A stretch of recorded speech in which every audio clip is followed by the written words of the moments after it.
Recently, I participated in a bodybuilding competition, also known as a bunch of buffed, shredded, tanned, and oiled up dudes wearing shorts and posing on stage. It requires years of hard training and anywhere between 16 to 24 weeks of extreme dieting depending on where your starting point is. Many people would like to get this level of being shredded, and because of social media, our brains are programmed to think that this shape is one, sustainable all year round, and two, that it's healthy. Unfortunate truth is, both are far from the truth. In order to show you why these two factoids are completely wrong, I need to show you how to get there in the first place. How can one achieve this unholy level of body fat?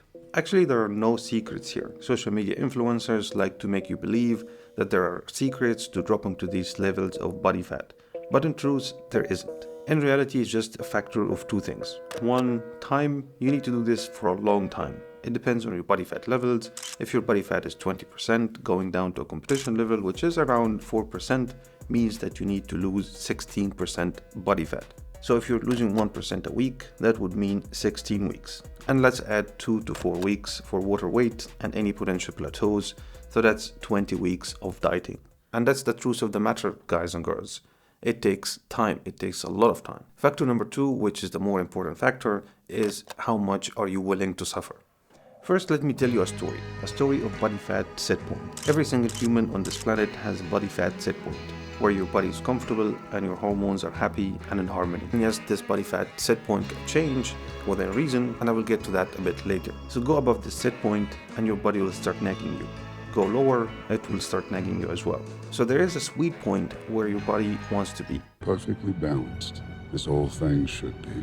Now this set point moves. It's something programmed in us since birth. It can move up and it can move down. But there is a genetic limit on how much this lower bound can be. Some people can be super comfortable walking around 7 or 10 or 15 body fat percent. Some other people, like myself, are comfortable around 12 to 15 body fat percentage.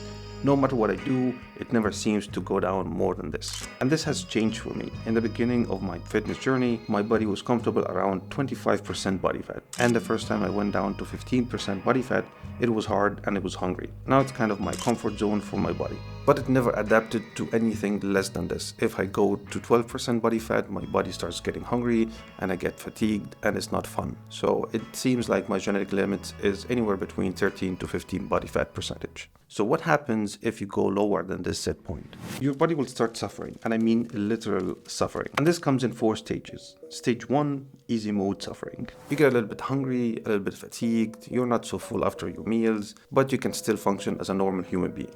Stage 2, ugly suffering.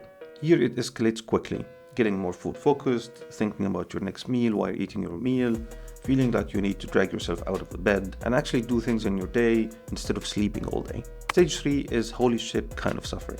It's literally physical pain where your body doesn't want to do anything in this state. Only thinking about food, no pumps in the gym, no desire to go to the gym, nor do anything in life in general. All you want is food and sleep. Stage 4, and the final stage before you literally die if you keep doing this, is questioning life and emptiness.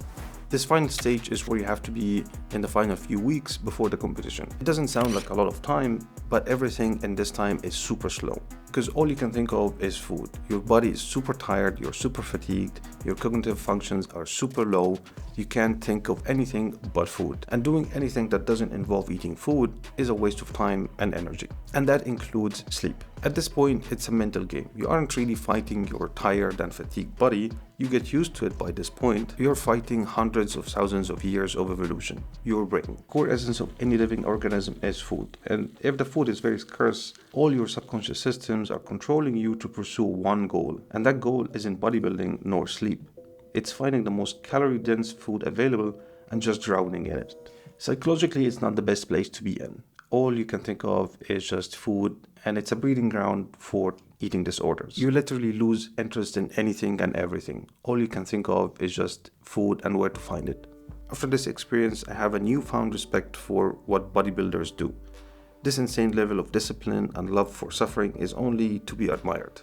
But it's something I wouldn't really want to pursue professionally. My goal for this channel and what I want to share with you guys is how to be healthy and how to be comfortable in your own skin, not pursue these extremes. I did this because I always wanted to do it and tried at least once, and I wanted to share with you guys how it really is and how all of this extremes affects your body mentally and physically, and how all these extremes that you see on Instagram are not really the reality of things. Very few people on Instagram can maintain this insane level of body fat, and the rest are just doing this once or twice a year and taking so many pictures and just sharing them over the whole year. So I wouldn't really recommend anyone doing this, and don't be fooled by Instagram and think that this can be easily achieved or maintained. And yes, dieting in general isn't easy, but once you are in a comfortable set point, your body will be fine and you won't feel hungry and you won't be tired anymore. But that's not the case in the extremes though. One last thing here, some people will say, yeah, but you can just take some drugs and it makes it easy to reach this level. I'll talk in more details about this in a different video, but just to clarify, drugs do help. Some drugs help you lose body fat. That's very true. But there is no drug that will make the suffering and psychological challenge easier. So I wanted to thank you guys for watching and following my journey. I haven't been uploading for a few weeks now because I was literally trying to survive this thing, and it was really physically and mentally painful, like super painful. It was not an easy thing to do, especially while working. It impacted a lot of things in my life. I had to focus on work, and I kind of neglected so many of my personal relationships with people around me. So it needed some time I needed some time to get back to these relationships and get back to my health and get back to a respectable body fat, because staying in this body fat was not something that is healthy or maintainable. It was psychologically super difficult to do. And physically, I was literally trying to just survive waking up. It was not something that it's not something that I would recommend anyone do unless you really like bodybuilding and you want to do it professionally, or you just want to try it. But now I'm back, and I have a lot of plans on so many videos I want to make. So stay tuned, and thanks a lot for supporting me, and thanks a lot for watching. Until next time.